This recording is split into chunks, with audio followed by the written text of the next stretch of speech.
I can usually tell if I'm going to get on with somebody depending on their opinion on Volvo. The brand, over the last 10 years, have really transformed how people look at their products. Once they were known for safety, reliability and being solidly built.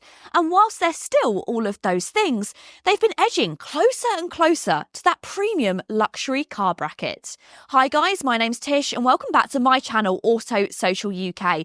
In today's video, we're going to be checking out the latest all-electric product from Volvo. This is the Volvo EX90, their fully electric 7-seater car with a range of up to 375 miles.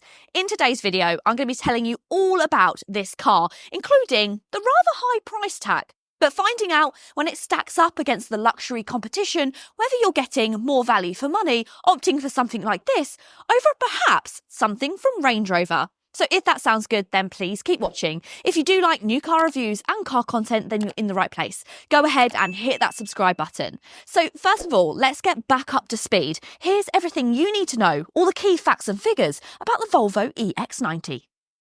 It's currently available with two powerful powertrains, the Twin Motor Ultra and the Twin Motor Performance Ultra, with the former delivering an output of 408 horsepower and 770 newton meters of torque, allowing it to accelerate from 0 to 62 in just 5.9 seconds, which is some mean feat to shift a car of this size. For those seeking even more performance, however, the Twin Motor Performance Ultra boasts an output of 517 horsepower and 910 newton meters, cutting that time down to just 4.9 seconds. Both models feature all-wheel drive and are limited to a top speed of 112 miles per hour, with a startling range of 374 miles, thanks to an equally large 111 kilowatt battery. The EX90 is fitted with luxurious features and advanced technology. The Ultra specification includes a 14.5-inch touchscreen control system with built-in Google and 5G connectivity, and a 25-speaker Bowers & Wilkins audio system with Dolby Atmos. Comfort is paramount, with 4-zone climate control, a fixed panoramic glass sunroof and soft closed doors, all complemented by sustainable Nordico upholstery made from recycled materials. Now, are you sitting down so I can tell you the prices? The Twin Motor Ultra starts at just over £96,000, whilst the performance version will cost you just over £100,000. All models can accept up to 11 kilowatts of AC charging, which will top that giant battery up in around 10 hours, or more likely 15 if you have a more common 7 kilowatt charger. On the go, it can harness up to an impressive 250 kilowatts of DC charge. So that means if you find yourself on a long journey and you've got 10% of battery left, you can actually top up to 100 miles in as little as 10 minutes if you find a charger quick enough. And when it comes to home charging, did you actually know there's a way that you can make money back on your home charger? Interesting, right? And especially when you're buying something with a price tag like this, every little helps. Today's video is sponsored by Juice Up. Why not turn your EV charger into an income generator with Juice Up, the app that lets you rent out your charger to other drivers via a friendly online community to make a little money back. But as a member, you can also book affordable and reliable EV charging in places where public chargers may be unavailable. It works both ways. And with my promo code AUTOSOCIAL, you can enjoy 180 days free with no service charges. So download Juice Up for iPhone and Android and electrify your journeys. So let's dive into talking about all of the design details of the new Volvo EX90. And I'll be honest, this is not my favourite generation of Volvo. This new electric generation, including the EX30, in my opinion, has lost a tiny bit of its personality. They've gone a little bit too much towards the Scandinavian simplicity, and it's lost a little bit of the edge that Volvos used to have. But that's my personal opinion. Let me know what you think. Do you prefer the simplicity of the Volvo electric products, or do you like some of their older cars? And I know everybody is going to talk about the estates. I love a Volvo estate, but when it comes to SUVs, it's something which Volvo have always been extremely good at designing. You have those simplistic elements which include these new frameless door mirrors, and you also have some really sleek lines and edges, as well as those very simple hammer headlamps. This car almost looks like a blown up version of the EX30, and in pictures it's difficult to tell how big the EX90 is. But with 7 seats, this is rather a large car, and I'll be interested when I drive it to see whether it's able to handle that weight and size on the road. When it comes to styling, there's not much else to note. You've got the very simple, clean grille design at the front with the Volvo badge. And there's one other thing that, of course, we've got to mention when it comes to the EX90, and that is what sits on top of the roof. And I am undecided how I feel about this being so prominently on top of this car, but it plays such an important part of this car's story because this is where all of the safety systems are housed. This is the most safe car that they've ever built for Volvo, and that's saying something because all of their cars have been very safe, but this just elevates it even further. It features advanced sensing technology, including cameras, radars and LiDAR, to create a 360-degree real-time view of its surroundings, powered by high-performance computing.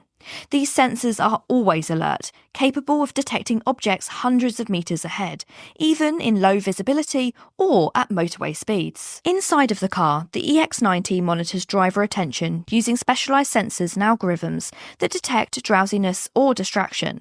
If the driver becomes inattentive, the system provides gentle reminders that can escalate to more urgent alerts. In the event of a serious accident, such as the driver falling asleep, the EX90 is designed to safely stop and call for assistance. Now, what really surprised me is that despite all of this, the EX90 was one of the least intrusive cars that I've driven recently. It seems that the systems have been integrated in a way that are actually helpful to the driver, compared to overbearing like you're finding in some other models. This is in place to make sure that you stay extremely safe on the road, which when you're carrying 6 other people is very important. So that's pretty much everything there is to cover about the exterior design. One of my favourite features of this particular model is the alloy wheels, and I do think this brings a touch of glamour to what is a very simple car. But let me know, do you like the simple styling, or do you want to see something a bit more dynamic? What I do know is my favourite part of Volvos has always been the interior. So let's jump inside and let's see what it's like. Inside here, there is the perfect blend between quality, luxury and comfort. Everything in this cabin has been thought out to be comfortable but also quite luxurious. For instance, you have these really soft leather seats and you have the lovely wood effect dash. Impressively, this wood grain is actually lit from behind, illuminating the cabin at night. Chrome surrounds the dash and features nice little touches. For instance, this embossed Swedish flag. The closer you look, the more intricate details you'll find. Just like many electric cars, they've also maximised on space available. It feels so spacious inside of this cabin. You've got storage inside this armrest, as well as 2 cup holders and a wireless charging pad on the centre console. And then underneath, you'll find a vast amount of storage where you could easily store a handbag or other items. You will have a glove box, but getting into the glove box is a little bit overcomplicated in my opinion. Unfortunately, you do have to go into the infotainment system to be able to open up that glove box area. But that does mean that it's quite safe if you want to tuck items away that sticky fingers can't get to. And whilst I do enjoy a lot of this cabin, there are some things which I don't particularly enjoy. And that's things that have just been overcomplicated for the sake of overcomplicating them. For instance, to be able to control your mirrors, you have to use your controls on your steering wheel, which is a little bit fiddly and not always the easiest to find. You'll also find strange door handles as well. There's this little tab that you just have to hold upwards and then you can get out of the car. But it's not just the interior door handles that are a little bit quirky. The exterior door handles are as well. As you'll see, They sit lifted up from the paintwork, and then as you drive away, those lock into place to give you that nice, sleek aerodynamicness that you need to get the maximum amount of range. But they have another feature as well. You see, when it's not locked and you walk away from the car and it hasn't yet locked itself, if somebody was to try and enter the car, Volvo have done something a little bit clever to trick these people. You see, when you first press it, the car actually won't be able to open up. You have to wait a few seconds and then you can open the door handles. And that's just a small way of maybe tricking someone to not knowing that your car is actually open. If you're buying a 7-seater car, comfort for your passengers is probably as important as comfort for the driver. And luckily, Volvo go above and beyond in this respect. One of my favourite features is the built-in booster seats, which you can get in Volvos. So handy. You also get touchscreen climate control, and these seats are just as comfortable as those that you'll find in the front. But most importantly, when it comes to a 7-seater, how practical is that third row? Sitting in the back of the EX90 and I feel rather comfortable. I've got a good amount of headroom, I've got a decent amount of legroom. Yeah, it's not too bad. I also benefit from that massive panoramic roof. Even I'm getting a little bit of light through that. There is also cup holders, and I've also got some ventilation which just sits here on this panel. However, there's no third row charging, which is a little bit disappointing. I would say if you really want that third row to be maximised on their comfort and enjoyment, then maybe the Kia EV9 is a slightly better option. But still, it's very comfortable, and I think for shorter journeys, it will be more than acceptable. With all 7 seats in place, you get 310 litres of boot space, but fold away the third row and you get a cavernous 650 litres. For comparison, the BMW iX is considerably down on the Volvo at 500 litres, while the Audi Q8 e-tron has 569. So that's all 7 people travelling in comfort in the EX90. But what about our 4-legged friends who are spending time in the boot? Well, if you've got older dogs who are not particularly agile, this step up to the boot could be a bit of an issue. Well, the Volvo actually sits on air suspension, so you can bring down the boot level, making it easier for older dogs to get inside, or even just easier to load heavy suitcases into the boot. No matter which of the 2 models you choose, there's plenty of power on tap, delivering a smooth response without any harshness, but it's especially noticeable in the twin-motor performance mode. The accelerator pedal manages its power seamlessly, ensuring a comfortable driving experience even at lower speeds. Despite its substantial weight of 2,700 kilograms, with the battery pack alone tipping the scales at around 600, the EX90 offers direct and well-weighted steering, making it easy to manoeuvre around town or on the motorway. It feels predictable and reliable, but when tackling country roads, you may notice a bit of body lean, and if you're looking for spirited handling, then the BMW iX may be a better option. All EX90 models come fitted with striking 22-inch alloy wheels and standard adaptive air suspension. These help to enhance comfort. In its softest comfort mode, the ride is quite plush. While you can feel some of the bumps, they are gently absorbed, creating a sense of isolation from the road. Inside, the cabin remains remarkably quiet, with minimal road noise and wind noise. Now, don't get me wrong. I'm not about to pull the wool over anyone's eyes and tell you that the Volvo EX90 represents value for money when it comes to an electric 7-seater. This is a premium product which comes with a premium price tag.